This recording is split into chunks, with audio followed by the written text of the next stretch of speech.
इकाई 7 हार की जीत। कहानी।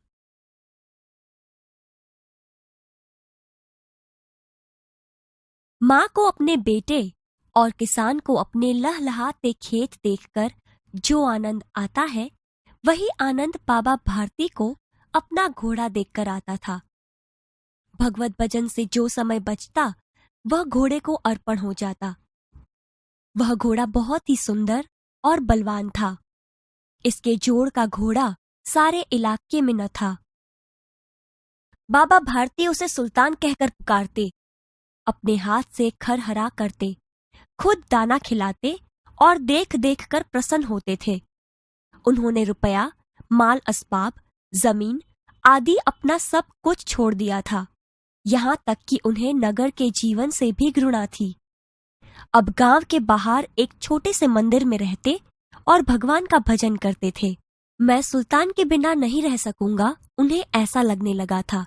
वे उसकी चाल पर लट्टू थे। कहते, ऐसे चलता है जैसे मोर घटा को देखकर नाच रहा हो। जब तक संध्या के समय सुल्तान पर चढ़कर 8-10 मील का चक्कर न लगा लेते, उन्हें चैन न आता। खड़क सिंह उस इलाके का कुख्यात डाकू था। लोग उसका नाम सुनकर कांपते थे। होते होते सुल्तान की कीर्ति उसके कानों तक भी पहुंची। उसका हृदय उसे देखने के लिए अधीर हो उठा। वह एक दिन दोपहर के समय बाबा भारती के पास पहुंचा और नमस्कार करके बैठ गया। बाबा भारती ने पूछा, खड़क सिंह, क्या हाल है? खड़क सिंह ने सिर झुकाकर उत्तर दिया, आपकी दया है। कहो, इधर कैसे आ गए? सुल्तान की चाह खींच लाई। विचित्र जानवर है, देखोगे तो प्रसन्न हो जाओगे। मैंने भी बड़ी प्रशंसा सुनी है। उसकी चाल तुम्हारा मन मोह लेगी। कहते हैं देखने में भी बड़ा सुंदर है। क्या कहना, जो उसे एक बार देख लेता है, उसके हृदय पर उसकी छवि अंकित हो जाती है। बहुत दिनों से अभिलाषा थी, आज उपस्थित हो सका हूं। बाबा भारती और खड़क सिंह अस्तबल में पहुंचे। बाबा ने घोड़ा दिखाया घमंड से। खड़क सिंह ने घोड़ा देखा आश्चर्य से। उसने सहस्त्रों घोड़े देखे थे, परंतु ऐसा बांका घोड़ा उसकी आंखों से कभी न गुजरा था। सोचने लगा, भाग्य की बात है, ऐसा घोड़ा खड़क सिंह के पास होना चाहिए था।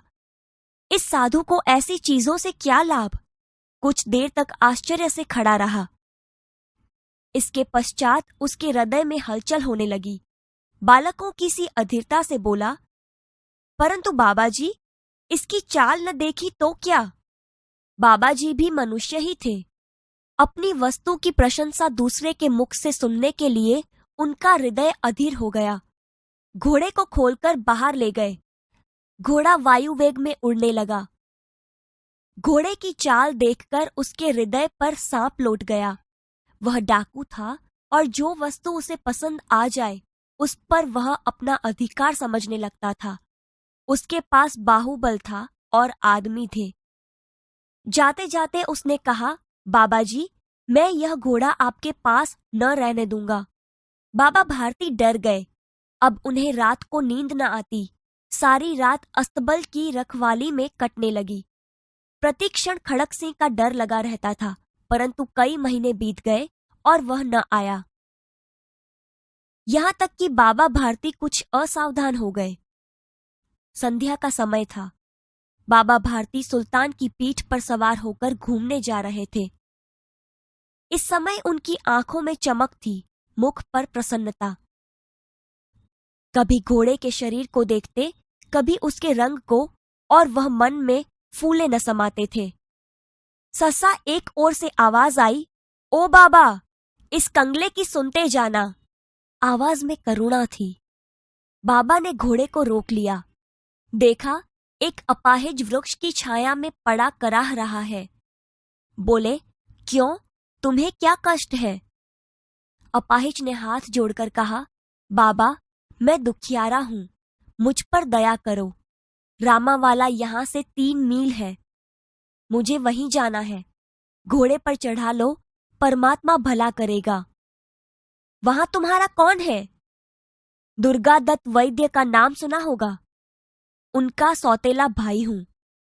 बाबा भारती ने घोड़े से उतरकर अपाहिज को घोड़े पर बैठा लिया और स्वयं उसकी लगाम पकड़कर धीरे धीरे चलने लगे। सहसा उन्हें एक झटका सा लगा और लगाम हाथ से छूट गई। उनके आश्चर्य का ठिकाना न रहा जब उन्होंने देखा कि अपाहिज घोड़े की पीठ पर तनकर बैठा है और घोड़े को दौड़ाए लिए जा रहा है। उनके मुख से भय, विस्मय और निराशा से मिली हुई चीख निकल गई। वह अपाहिज डाकू खड़क सिंह था। बाबा भारती कुछ देर तक तो चुप रहे। इसके पश्चात कुछ निश्चय कर पूरे बल से चिल्लाकर बोले, जरा ठहर जाओ। खड़क सिंह ने आवाज सुनकर घोड़ा रोक लिया। उसकी गर्दन पर प्यार से हाथ फेरते हुए कहा, बाबा जी, यह घोड़ा अब न दूंगा, मगर एक बात सुनते जाओ। खड़क सिंह ठहर गया। बाबा भारती ने निकट जाकर उसकी ओर ऐसी आंखों से देखा जैसे बकरा कसाई की ओर देखता है। फिर कहा, यह घोड़ा तुम्हारा हो चुका। मैं तुमसे इसे वापस करने के लिए नहीं कहूंगा, परंतु खड़क सिंह, केवल एक प्रार्थना करता हूं, उसे अस्वीकार न करना, नहीं तो मेरा दिल टूट जाएगा। बाबा जी, आज्ञा कीजिए, मैं आपका दास हूं, केवल यह घोड़ा न दूंगा। अब घोड़े का नाम न लो, मैं तुमसे इसके विषय में कुछ न कहूंगा। मेरी प्रार्थना केवल यह है कि इस घटना को किसी के सामने प्रकट न करना। खड़क सिंह का मुंह आश्चर्य से खुला रह गया। उसका विचार था कि उसे घोड़े को लेकर यहाँ से भागना पड़ेगा, परंतु बाबा भारती ने स्वयं उससे कहा, इस घटना को किसी के सामने प्रकट न करना। इससे क्या प्रयोजन सिद्ध हो सकता है? खड़क सिंह ने बहुत सोचा, बहुत सिर मारा, परंतु कुछ समझ न सका। हार कर उसने अपनी आंखें बाबा भारती के चेहरे पर गड़ा दी और पूछा, बाबा जी, इसमें आपको क्या डर है? सुनकर बाबा भारती ने उत्तर दिया, लोगों को अगर इस घटना का पता लग गया तो वे किसी गरीब का विश्वास न करेंगे। यह कहते कहते उन्होंने सुल्तान की ओर से इस तरह मुंह मोड़ लिया जैसे उनका कोई संबंध ही नहीं रहा हो। बाबा भारती चले गए, परंतु उनके शब्द खड़क सिंह के कानों में उसी प्रकार गूंज रहे थे। सोचता था, कैसे ऊंचे विचार हैं, पवित्र भाव हैं। उन्हें इस घोड़े से प्रेम था। इसे देखकर उनका मुख फूल की नाई खिल जाता था। कहते थे, इसके बिना मैं न रह सकूंगा। इसकी रखवाली में वे कई रात सोए नहीं। भजन भक्ति न कर रखवाली करते रहे, परंतु आज उनके मुख पर दुख की रेखा तक दिखाई न पड़ती थी। उन्हें केवल यह ख्याल था कि कहीं लोग गरीबों पर विश्वास करना न छोड़ दें। ऐसा मनुष्य मनुष्य नहीं, देवता है। रात्रि के अंधकार में खड़क सिंह बाबा भारती के मंदिर में पहुंचा। चारों ओर सन्नाटा था। आकाश में तारे टिमटिमा रहे थे। थोड़ी दूर पर गांवों के कुत्ते भौंक रहे थे। मंदिर के अंदर कोई शब्द सुनाई न देता था। खड़क सिंह सुल्तान के बाग पकड़े हुए था।